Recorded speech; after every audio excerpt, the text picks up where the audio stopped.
Jaya Gopi Janavallabha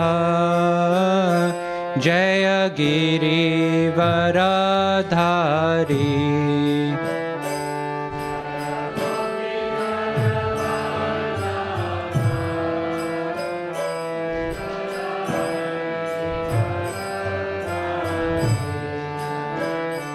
Jaya Gopi Janavallabha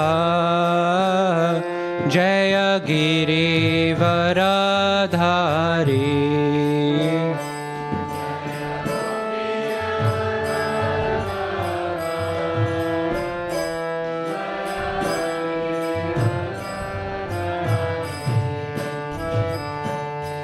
Yashodanandana Braja Janaranjana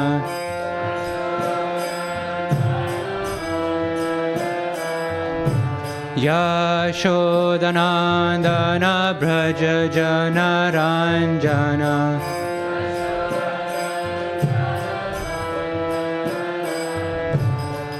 Yamunatira Vanachari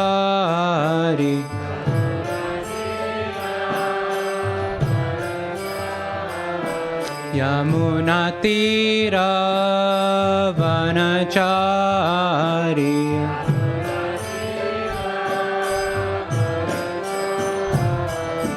Jaya Radha Madhava Jaya Kunja Bihari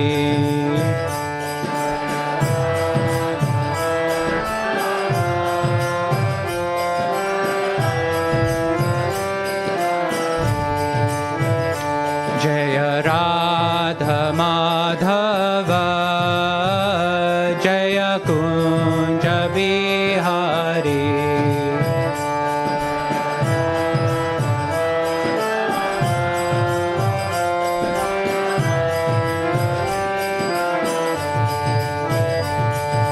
Gopi Janavallabha Jaya Giri Varadhari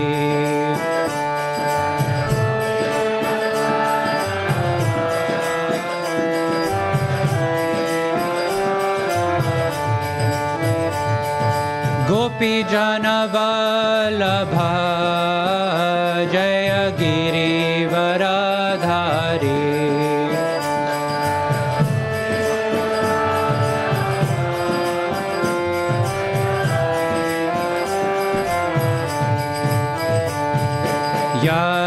Yashodanandana Braja Janaranjana Yashodanandana Braja Janaranjana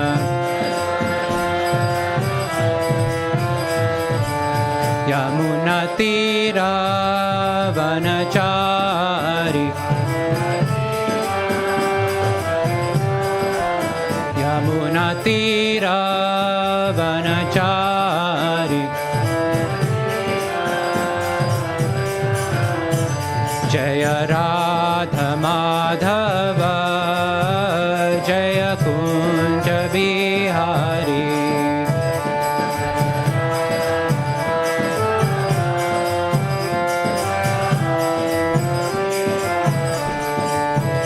Hare Krishna Krishna Krishna Hare Hare Hare Rama Rama Rama Hare Hare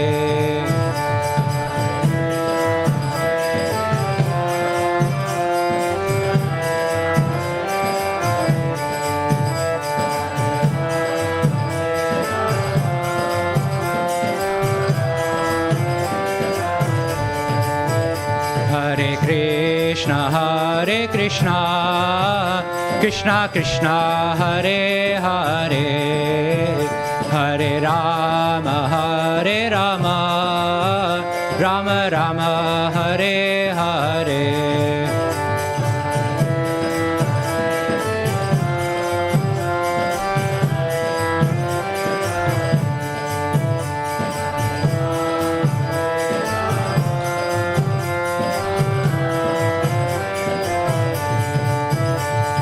Hare Krishna, Krishna Krishna, Hare Hare, Hare Rama,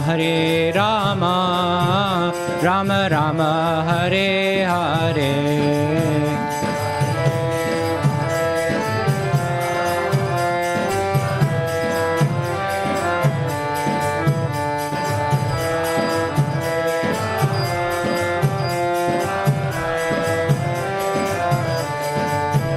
Hare Krishna, Krishna Krishna, Hare Hare, Hare Rama,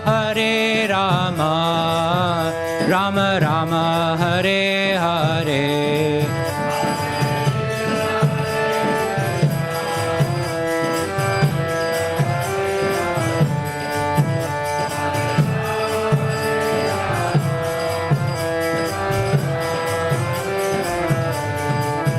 Hare Krishna, Krishna Krishna, Hare Hare, Hare Rama, Rama Rama, Hare Hare.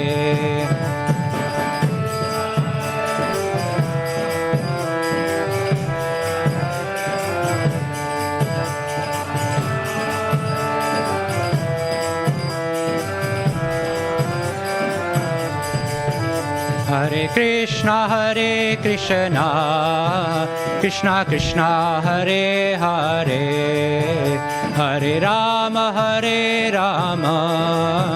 Rama Rama, Hare Hare.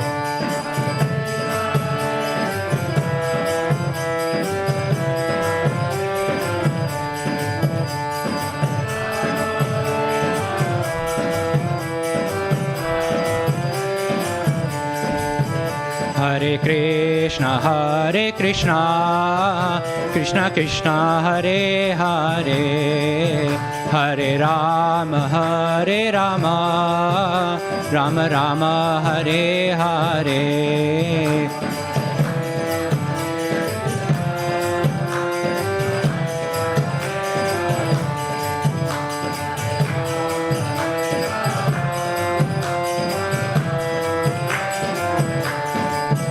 Hare Krishna, Krishna Krishna, Hare Hare, Hare Rama,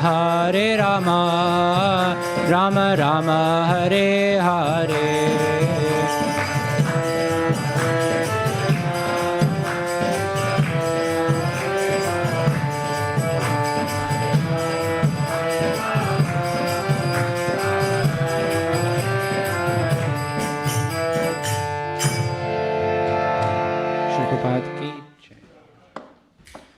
Om Namo Bhagavate Vasudevaya.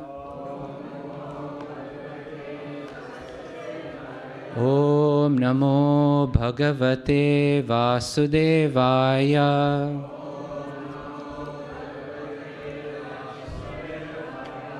Om Namo Bhagavate Vasudevaya.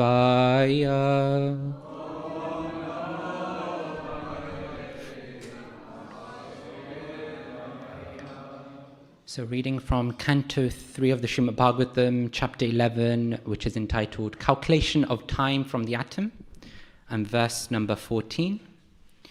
Samvatsara parivatsara Ida vatsara evacha Anuvatsaro vatsarascha Vidurevaram prabashyate Samvatsara parivatsara Ida vatsara evacha Anuvatsaro vatsarascha Vidurevaram prabhashyate Samvatsara parivatsara Ida vatsara evacha Anuvatsaro vatsarascha Vidure Vram Prabhashyate. Prabhus?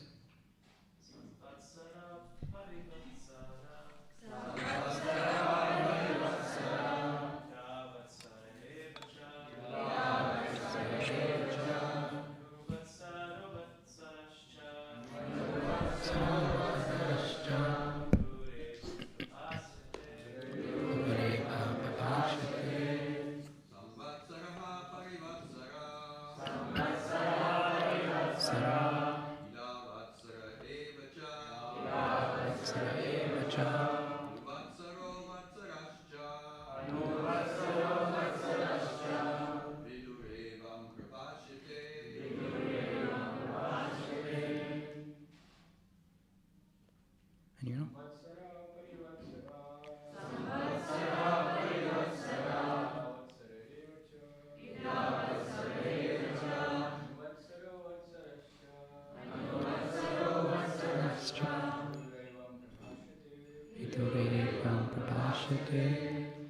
Ladies? Samvatsara parivatsara.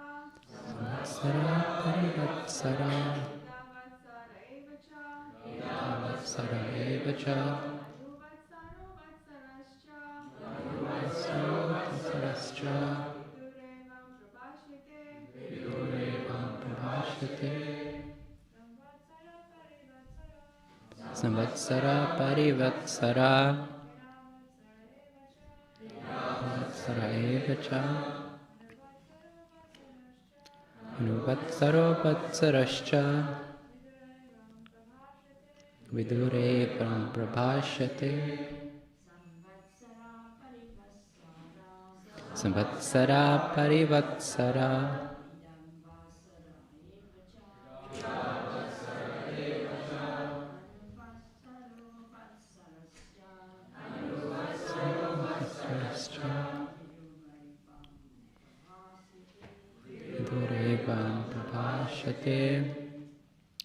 Word for word translation. Samvatsara, orbit of the sun. Parivatsara, circumambulation of Brihaspati. Idavatsara, orbit of the stars. Eva, as they are. Cha, also. Anuvatsara, orbit of the moon. Vatsara, one calendar year. Cha, also. Vidura, O Vidura. Evam, thus. Prabhashyate, they are so told. Translation and purport by His Divine Grace A.C. Bhaktivedanta Swami Srila Prabhupada Ki. Translation. There are 5 different names for the orbits of the sun, moon, stars, and luminaries in the firmament, and they each have their own samvatsara. If you'd like to repeat after me.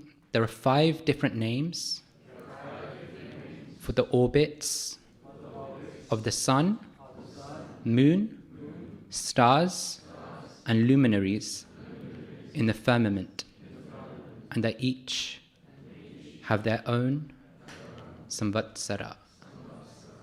Purport. The subject matters of physics, chemistry, mathematics, astronomy, time and space dealt with in the above verses of Srimad Bhagavatam are certainly very interesting to students of the particular subject. But as far as we are concerned, we cannot explain them very thoroughly in terms of technical knowledge. The subject is summarized by the statement that above all the different branches of knowledge is the supreme control of Kala, the plenary representation of the Supreme Personality of Godhead.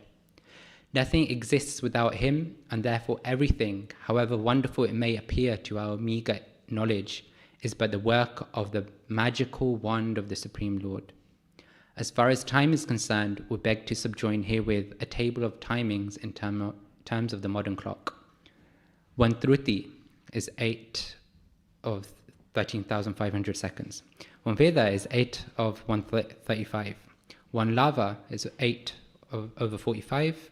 1 Nimesha is 8 over 15. 1 Shana is 8 over 5. 1 Kashta is 8 seconds. 1 Lagu is 2 minutes. 1 Danda is 30 minutes. 1 Prahar is 3 hours. One day is 12 hours, one night is 12 hours, one paksha is 15 days. 2 pakshas comprise 1 month, and 12 months comprise 1 calendar year, or 1 full orbit of the sun. A human being is expected to live up to 100 years. That is the way of the controlling measure of eternal time. The Brahma Samhita 552 affirms this control in this way. Yachakshurisha savita sakala grahanam raja samasta suramurtir ashesha teja yasyagnaya brahmati sambrita kala chakra govindam adipurusham tamaham bhajami. I worship Govinda, the primeval Lord, the Supreme Personality of Godhead, under whose control even the sun, which is considered to be the eye of the Lord, rotates within the fixed orbit of eternal time. The sun is the king of all planetary systems and has unlimited potency in heat and light.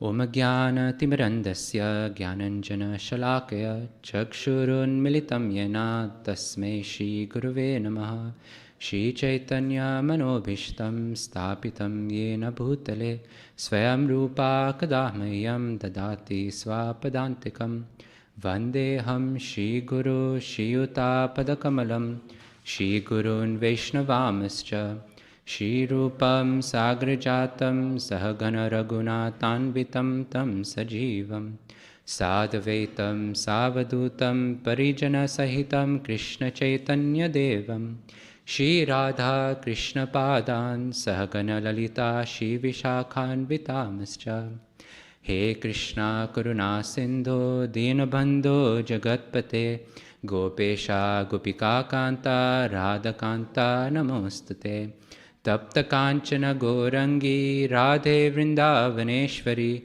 Vrishabhanu Sute Devi Pranamami Hari Priye Vancha Kalpa Tarubhyascha Kripa Sindhubhya Evacha Patitanam Pavanebhyo Vaishnavebhyo Namo Namaha Namo Vishnu Padaya Krishna Prishtaya Bhutale Srimate Bhaktivedanta Swami Nityanamine Namaste Saraswate Deve Gauravani Pracharine Nirvishesha Shunyavadi Paschatya Deshatarine Jai Shri Krishna Chaitanya Prabhu Nityananda Shri Advaita Gadadhara Shivasadi Gaura Bhakta Vrinda Hare Krishna Krishna Krishna Hare Hare Hare Rama Rama Rama Hare Hare Mukam Kuliti Vachalam.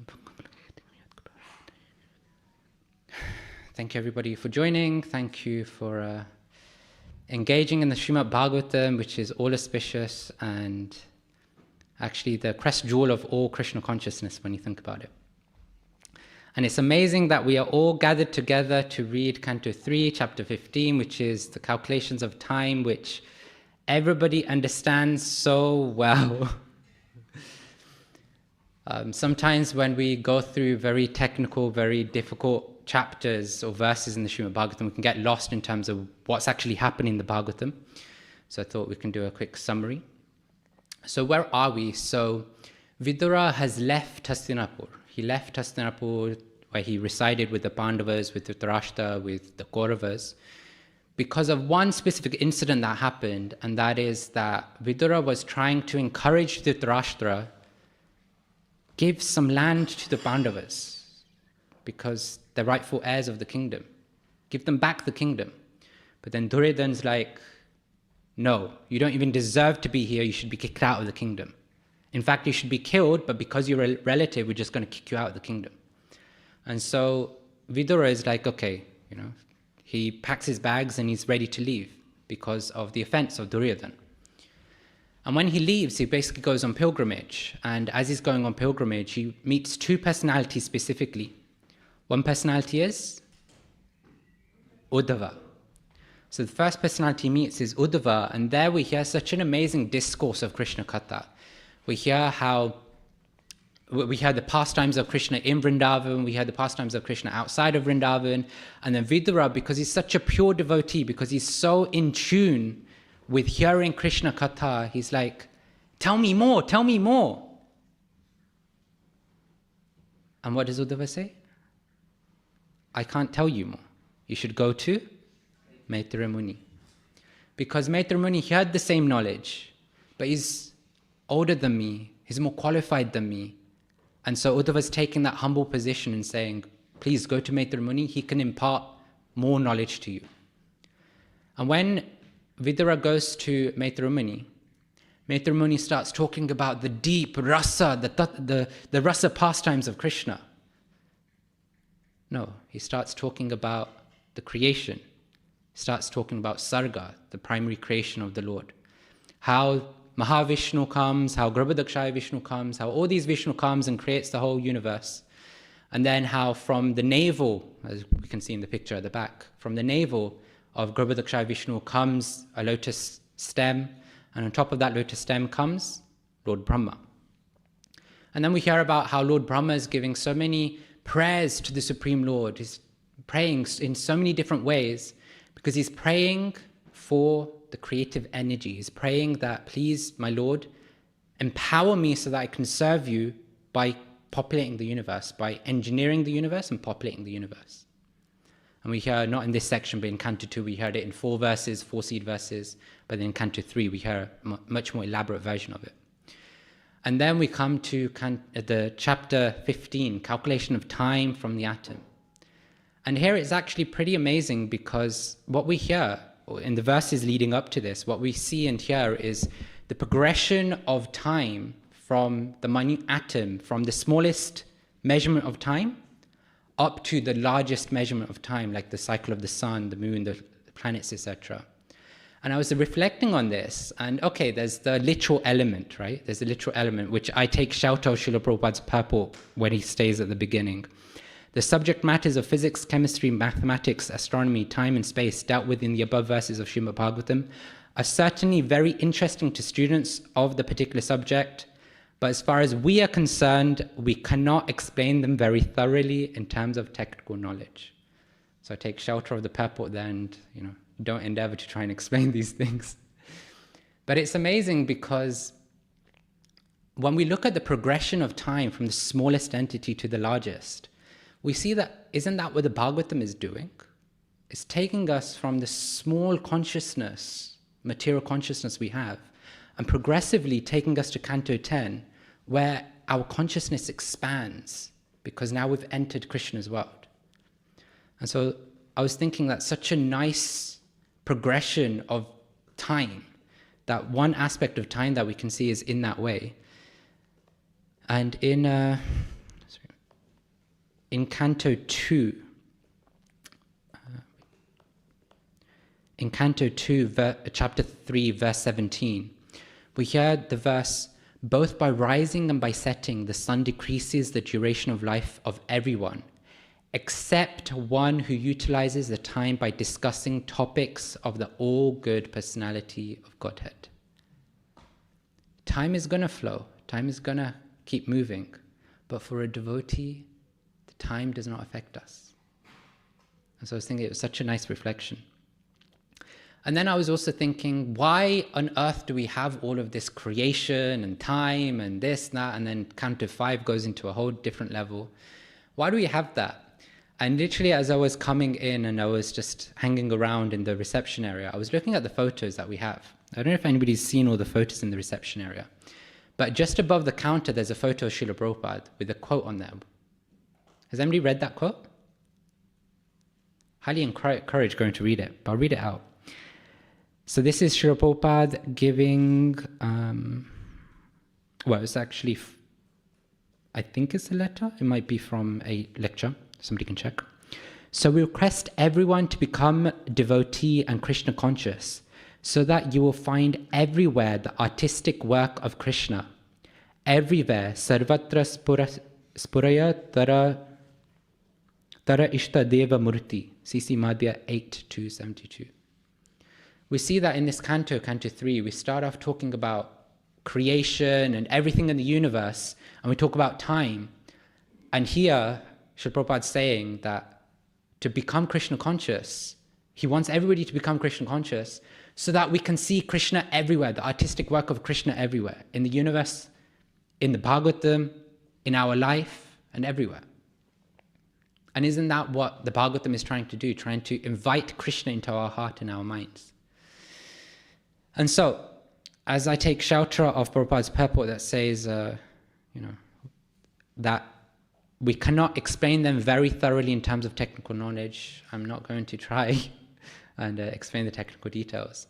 But time is a very interesting thing, because when we have fun, we often say time has flown by, right? Time flies by when we have fun. And when I read this section of the Bhagavatam, because of my own conditioning, I can say time doesn't fly, because it's a very difficult section for me. But it's very interesting because two people can be in the same place, experiencing the same thing, engaged in the same activity, but experience the passage of time in different ways. One person will be feeling like, yes, I'm really excited, really enjoying this, and time flies. But another will be feeling like, oh my gosh, why did I choose to come here? I came because of my friend, I'm like absolutely distraught, such a difficulty, I'm having such a miserable time. And for them, 1 hour has passed by, but they feel like, oh my gosh, 5 hours have gone by. And so this concept of time is really interesting. And when we're on the streets, we often hear this phrase, right? Sorry, I'm too busy. I don't have any time. And then we know of Prabhupada's Back to Godhead article magazine, or the article that's entitled, No Time, a chronic disease of the common man. But we all have 60 seconds in a minute. We all have 60 minutes in an hour. We all have 24 hours in a day. And yet some people manage to do more with their time than others. How does that work? If we all have the same amount of time, how is it that some people have more time to do things and others don't? In one of the purports, Srila Prabhupada describes the word samvatsara, which in this verse is described as the orbit of the sun. In some verses, or some purports, he describes it as the passage or the progress of time. And what we see in this verse is that the sun, the moon, the luminaries, and all these different objects in the sky have their own passage of time. But so do we. We have our own passage of time too. Now we could say that it's okay, in the purpose Srila Prabhupada talks about, the scriptures talk about how every living entity lives for 100 years. But what is that 100 years? We see some people die at 50, we see some people die at 25, we see some people die within 1 minute of being born. So we all have an individual progress of time too. And when I think of time, because my mind works in a very different way, I don't just look at time and go, okay, the clock is ticking 1 second, 2 seconds, 3 seconds. For me, I'm thinking, we have two types of time. One type of time, and I'm not talking analog and digital here, by the way. I'm talking, one type of time is external time, the external clock. The seconds going by, the minutes going by. How we're engaging our body, our mind, our words in that external time. And we know, okay, we've got a certain capacity, we've got a certain amount of time, 24 hours in a day, we all have a certain capacity. Based on our own conditioning, based on our own natures, we're able to accomplish so many things in that 24 hours in the day. And as devotees, sarvapadi vinirmuktam tatparatvena nirmalam rishikena rishikesha sevanam bhaktiruchyate. Bhakti, or devotional service, we try to engage ourselves, our senses, our mind, in devotional service to who? To Krishna, to the master of the senses. Because that's our endeavor as devotees. But sometimes, and we may have spoken to people, we may ourselves feel this, that sometimes we may be a devotee for 10 years, 20 years, 30 years. I feel like, yeah, I'm making progress because I'm engaged in the process, and we are making progress. But then we'll feel, I'm not making as much progress as I could. I feel like I'm following the process perfectly. I'm waking up early, I'm chanting my rounds in the morning, I'm coming to Mangal Arati, I'm doing the morning program, I'm listening to Bhagavatam class, or at least I'm attending Bhagavatam class. And then it's like, I'm not making progress. I'm not going far in my devotion. Something's missing. And that brings us to the internal clock, which is the time that we engage our heart. The external time is how we're engaging our body, our mind, our words. But the internal clock is about the time we're utilizing in terms of the engagement of the heart. Because we all have experienced or have seen this. The internal clock, we don't actually experience time passing by. We experience what we're attentive to in that time. Two people, I gave this example with Bhagavata Life actually. If two brand new people came to the temple, they came for the morning 7 o'clock darshanarti, or they came for the 12 o'clock or 12:30 arti.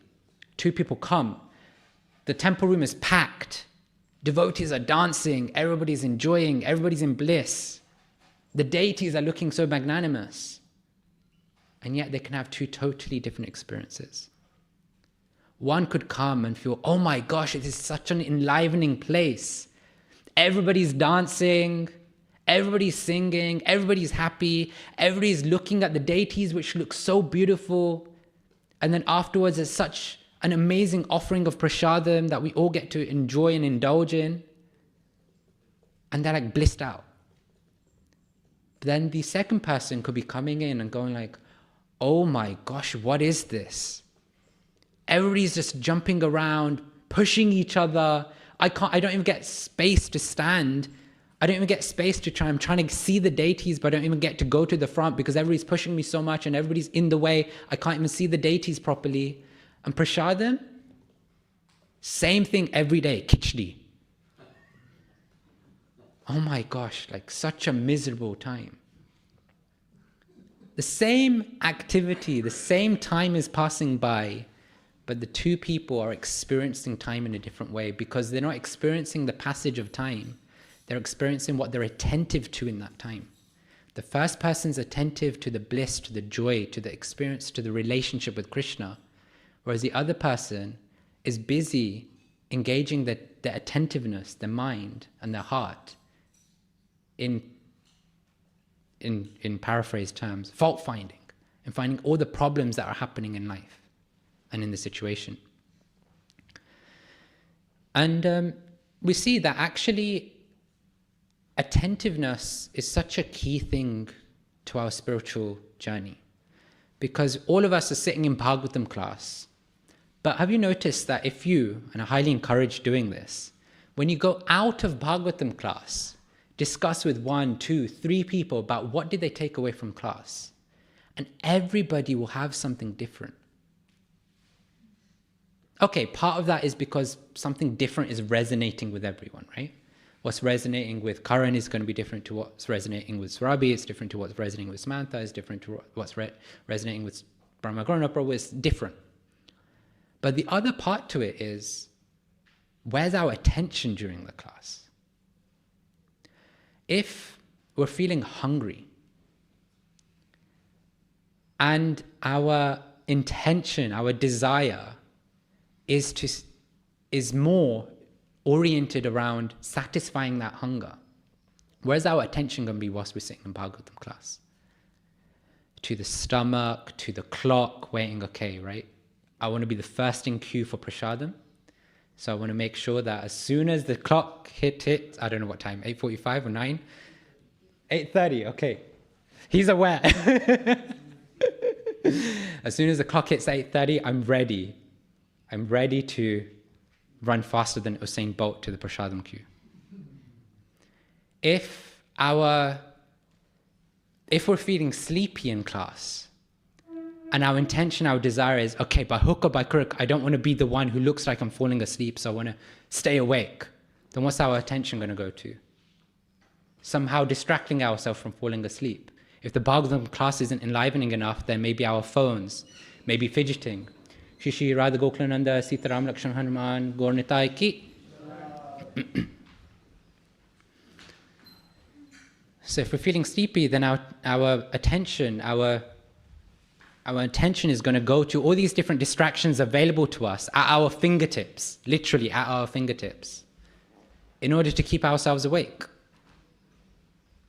But if we're interested in really developing and deepening our relationship with Krishna, and that intention is stronger than any of the other intentions we've got, then the chances are that we're going to be so tuned into the Bhagavatam class that it doesn't matter who's giving Bhagavatam class, but we're going to be attentive to what Vyasadeva is speaking through that person. It's not the person speaking, it's what is Vyasadeva telling us in that moment, in that class. And that's what we'll be in tune with. Or take another classic example that we all, or at least I have challenges with. The dreaded japa. If our intention during the japa, or during our mantra chanting, mantra meditation, is to get through the rounds, it's just, okay, I need to get through one round at least before Bhagavatam class, before Prasadam, one round. Then is our attention going to be in the chanting, or is our attention going to be in all the distractions available as long as we get that round done? We'll be looking around, window shopping everywhere, we'll be distracted by everything, and what does that end up doing to our chanting?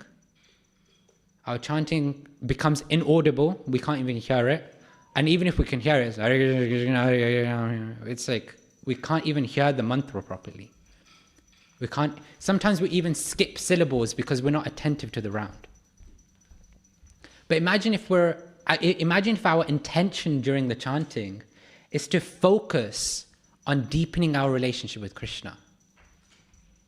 Then even when the mind is distracted, the intention brings back the attention. Because even though the mind's business is to wander, that intention is going to bring back the attention. And so isn't that the process of sadhana bhakti, right? The process is to bring intention to what we're doing. Srila Prabhupada often talks about be conscious before being Krishna conscious. What is that? What does that mean? It means to be conscious of what we're doing now, our actions, our thoughts, our feelings. Doing everything we can right now to be present in the moment. To put aside the trawling through the past, to put aside the planning for the future, and to just be present in what we're doing right now. And that is what sadhana bhakti is. It's using our external time to develop that internal transformation so that our internal time ticks along at pace, nicely in Krishna's service.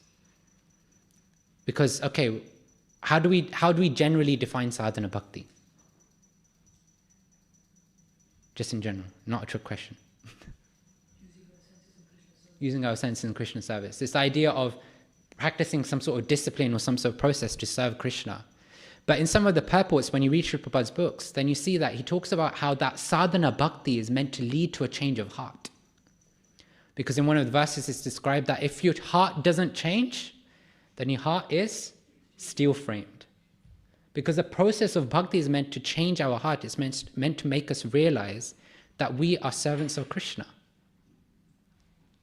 In purport to that verse of steel-framed heart, which is Canto 2, Chapter 3, Verse 34, in the purport, Srila Prabhupada says, the whole process of spiritual culture is aimed at changing the heart of the living being in the matter of his eternal relation with the Supreme Lord as subordinate servant, which is his eternal constitutional position. Unquote. So the process of bhakti is meant to change and transform our heart, which means that we have to go from just doing all the external activities of service and bring it into the heart to actually transform the heart and move the internal clock in our devotional service. Make that time go faster. Because we're busy in so many things in the world, right? Some of us will be grahastas, we have work, we have family, we have kids. Those living in the temple have different temple services to engage in, and sometimes they're not the best, sometimes we don't like to do them. But what we have to look at is, okay, we've got all these duties, all these responsibilities to be engaged in, but how can we maximize the internal time with Krishna? Because the external time, we've all got 24 hours. We're all using that 24 hours in whatever way capacity we can to serve Krishna. But how can we maximize the internal time to serve Krishna? And that's by bringing our attention to Krishna. But our attention is closely coupled with our intention.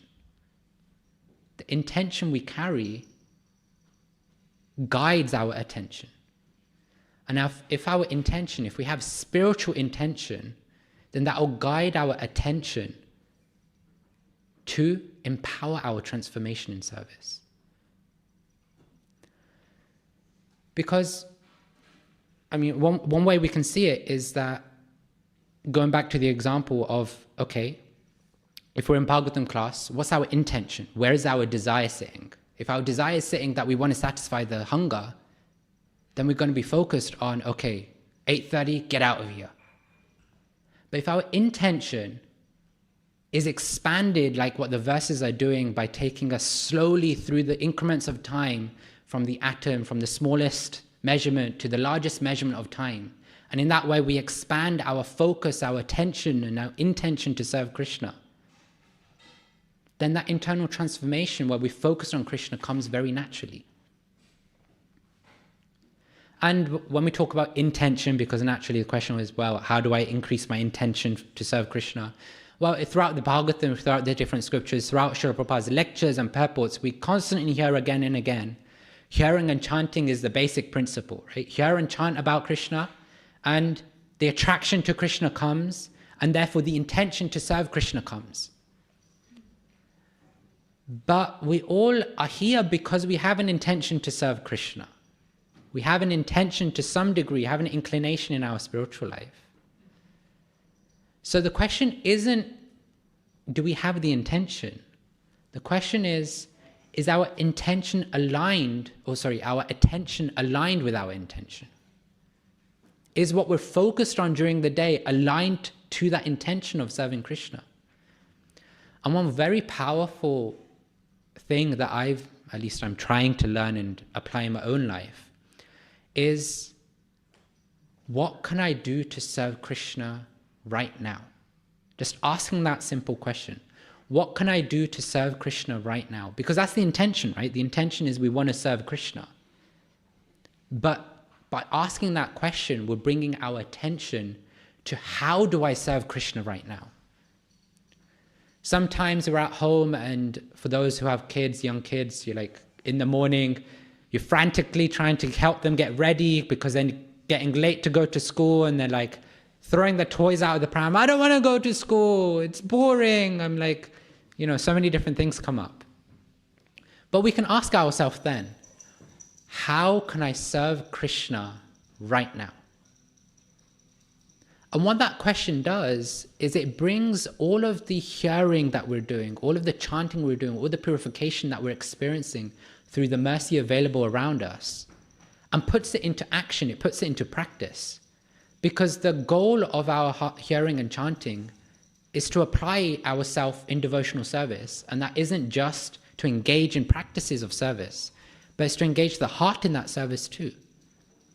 And so in that moment of trying to get your kids ready for school, when you're asking that question, what can I do to serve Krishna right now? Through all the hearing and chanting, we can see and understand, what is Krishna trying to teach me in that situation? Or something that I can actually relate to, because I don't have kids. What can I actually relate to is, the boss is angry at work. Right? Some people have had experience of that. You go to the office, your boss is having a bad day, and he's just blasting at you. What, you did this wrong, you didn't do that, you didn't. And in our, in quotes, innocent mind, we can be like, why is he angry at me? Like, I haven't done anything wrong. But we can ask the question, what can I do to serve Krishna right now? And what that can do is expand our consciousness to go like, okay, he's a spirit soul. Maybe he's going through something. Maybe there's something going on and he just needs that touch of love from Krishna. And then we can see that, okay, my service to Krishna then could just be being an instrument of love for that manager who's having a bad day. And like there's so many situations come up that where we're not directly engaged in service, but just that one question can change and transform our heart, because our intention is to serve Krishna, but through the day we're engaged in so many things that feels like we're not engaged in service to Krishna. But just by bringing our intention and aligning our attention to that intention, then we can see that, okay, how can I use my internal clock to serve Krishna when my external clock seems to be passing by in things that are not supposedly or apparently engaged in serving Krishna? And what we see is that when we focus, when we give our time to Krishna in that way, not just our external time, but our heart and our internal time, our internal focus and attention as well, then Krishna empowers that transformation in our lives. His mercy comes. Because in the Bhagavad Gita, and I always for some reason forget this verse, and I don't know why. Bhagavad Gita 10:10. Tesham satata yuktanam bhajatam pritipurvakam tadami buddhi yogam tam yenamam upayanti te. Quote, to those who are constantly devoted to serving me with love, I give the understanding by which they can come to me. Unquote. To those who are constantly engaged in serving me with love. It's not just engaging in the service, but it's engaging our internal clock, the heart in that service too. And so what we see is that through this section of the passage of time, yes, there's the literal element where we're talking about the different measurements of time and how time exists in the universe. But what we can see is look at the internal meaning behind that too, which is how that passage of time is affecting us in our life. Our time is going by externally because, yes, one of the first verses I called out is how time doesn't affect a devotee. But externally we still grow old, right? We still grow gray hair. We still lose our hair. We still grow wrinkles on our skin. I don't know if that's growing wrinkles, but anyway. We still get wrinkles on our skin. And then ultimately we still leave our body. So the external time is still going to pass. But the internal time for a devotee doesn't pass because we're always focused on Krishna, because our attention is aligned to our intention. Because we have that spiritual intention which guides our attention, it empowers our transformation. And so just consistently, right, that one question I spoke about, try it, right? What can I do to serve Krishna right now? Maybe moment to moment it's difficult, but what can I serve Krishna, or how can I serve you, Krishna, today? First thing we wake up in the morning, how am I going to serve Krishna today?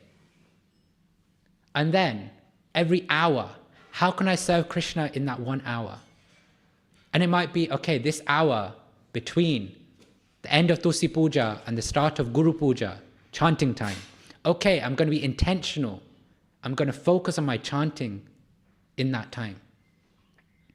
And then from each hour, each situation, this devotee has come up to me and has just blasted me in the face. How can I serve Krishna in that situation?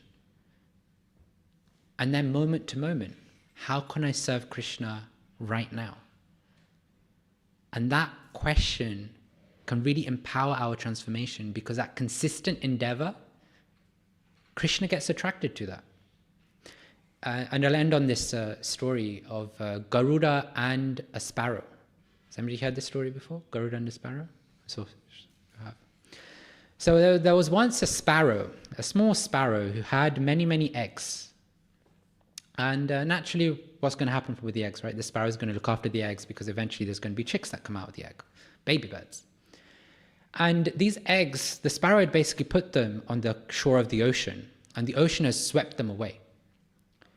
And so now all these eggs are inside the ocean, and the sparrow is speaking to the ocean like, please give me back my eggs, my little baby, like my babies are going to come out of those eggs, please give them back. But the ocean just didn't respond. The ocean just, I don't know if you've ever tried speaking to the ocean, but it's definitely not responded to me. Maybe in the transcendental world, maybe. But the ocean just didn't respond. And so the sparrow was determined, okay, the ocean isn't giving back my eggs, I am going to dry up the ocean. And so the sparrow started its impossible mission of using its beak to suck up some of the water and put it somewhere else, or just drink it, right? Just take some water, put it. how long is that going to take? Like, that would take ages, even if it was just a cup of water for the sparrow, let alone an ocean. And everybody was laughing, like, what is this sparrow doing? Right? It's never going to achieve its goal. Like, imagine a sparrow's beak, right? It's tiny, small, trying to dry up the whole ocean. But at some point, Garuda found out. And Garuda is like the big uncle of all the birds, the eagle.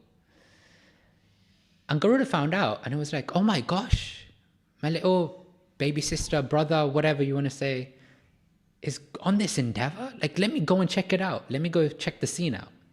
So Garuda comes and see this sparrow with determination, with conviction, with his intention of drying up the ocean to get the eggs, aligned with the attention of actually focusing on doing the task. And when Garuda sees the sparrow doing this, what does Garuda do? Speaks to the ocean, goes, look, you better give the eggs back to the sparrow, because the sparrow is doing this tiny, tiny thing at a time. But if you don't give the eggs back, I myself will take up the task of drying you up. And so Garuda, being one of the greatest devotees of the Lord, seeing the determination, the endeavor of the sparrow, imparts its mercy, showers its unconditional mercy on the sparrow to say, look, I'm seeing your determination, I'm seeing that your intention and your attention are aligned, I'm going to help you out. And so why would Krishna not help us out? If our intention is to serve Krishna, and we're aligning our attention to that intention, then why would Krishna not empower our transformation? And so I'll end there by saying the samvatsara, the passage of time, affects all of us. Passage of time is affected us externally by the clocking the time of Bhagavatam class coming to an end. But our internal time can continue on by always asking that question, what can I do to serve Krishna right now? Hare Krishna, Krishna Krishna, Hare Hare, Hare Rama, Rama Rama, Hare Hare. Prabhupada ki jai. Any questions, comments, corrections? Anybody with a technical mind that would like to explain the verse? Subhadra, does anybody have a mic?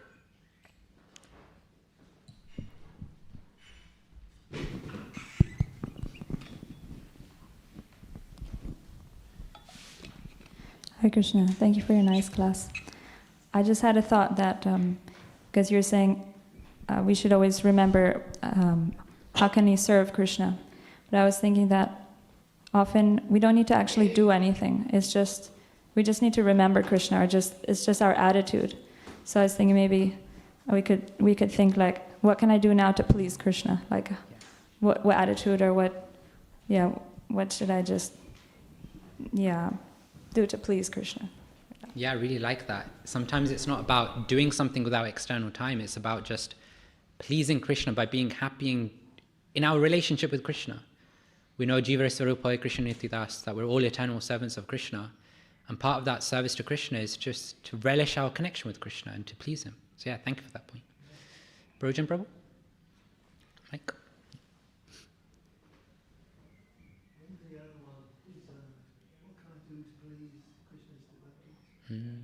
What can I do to please Krishna's devotees?